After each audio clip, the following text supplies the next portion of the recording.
హర్యానా హర్యానా హర్యానా నుంచి వచ్చినాం. First second ఇది సెకండ్ ఫస్ట్ వచ్చినా బాగైంది, మాకు మంచిగా అయింది. అప్పుడు ఏమన్నా ఉందా, ఆస్తమా ఉందా? కొంచెం దబ్బు వచ్చేది, ఇప్పుడు బాగుంది, దబ్బు వస్తలేదు. అంటే ఆల్రెడీ వేసుకున్నా, మళ్ళీ ఇంకోసారి ఎందుకు? ఈ రెండోసారి వచ్చిన, రెండోసారి మంచిగా అయింది. మేము నిన్న సాయంత్రం వచ్చినాం, ఈయన పడుకున్నాం. పొద్దుగాల 6కి లైన్ లో వచ్చినాం, 6కి వచ్చినాం. ఇంకా అయిపోలేదా?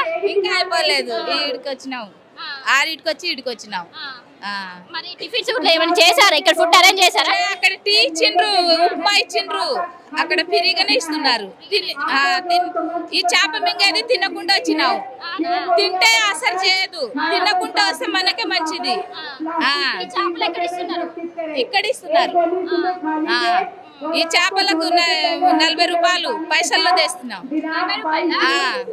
40 రూపాయలు పైసల్లో తెచ్చినాం. సో మొత్తం మీద చూసుకోవచ్చు, పెద్ద ఎత్తున తల్లి వస్తున్నారు. హర్యానా నుంచి వచ్చామని కూడా కొంతమంది చెప్తున్న పరిస్థితులు కనిపిస్తున్నాయి. వాళ్ళందరూ ఎంట్రెన్స్ లోనే చేప పిల్లలు అక్కడ కొనుగోలు చేసిన అనంతరం లోపలికి వచ్చాక వాళ్ళని ఏదైతే క్యూ లైన్ వైజ్ గా వాళ్ళని విడదీసి అనంతరం చేస్తున్న పరిస్థితులు కనిపిస్తున్నాయి.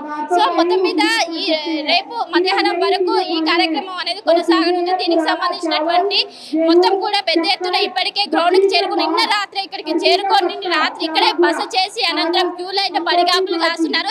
ఎందుకంటే దేశవ్యాప్తంగా చాలా మంది వస్తున్నారు, వివిధ రాష్ట్రాల నుంచి పెద్ద ఎత్తున రావడంతో ముందుగా వస్తే ముందుగా అయిపోతాను కూడా చాలా మంది తొందరగానే వచ్చి ఇక్కడ వేసుకొని పోతున్నారు. చిన్న పిల్లల నుంచి మొదలుకొని పెద్దవారి వరకు వచ్చి ఇక్కడ చేప మంది ప్రసాదం అయితే వేసుకొని వెళ్తున్న పరిస్థితి కనిపిస్తున్నాయి. వెనుతో కలిసి శిల్ప హైదరాబాద్.